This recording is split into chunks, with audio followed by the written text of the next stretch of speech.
A Palazzo Chini Adrian Guénier presenta delle nuove opere, le presenta intitolandole Feste, Carnevali e in fondo anche qualche provocazione.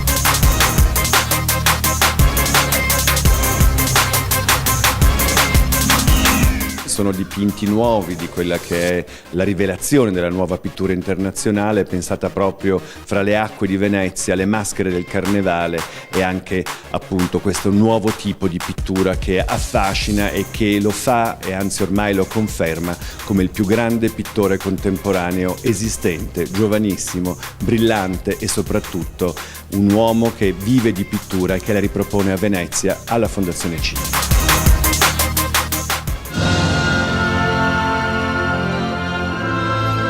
Anche quest'anno la Galleria di Palazzo Chini, prezioso museo delle raccolte di Vittorio Chini, si arricchisce di 3 opere grazie agli eredi della famiglia di Vittorio Chini che le hanno concesso in comodato.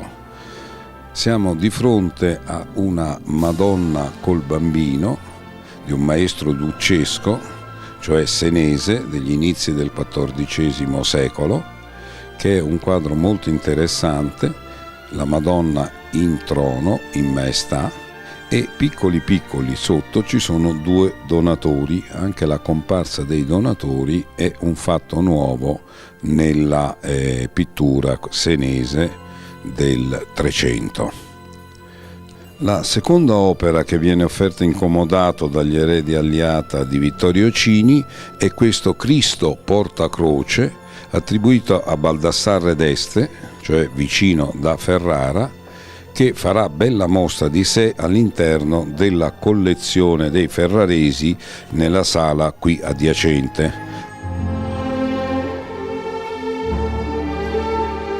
Questo bellissimo quadro di Pietro da Saliba, nipote di Antonello da Messina, vissuto tra il 1497 e il 1530, secondo fonti attendibili.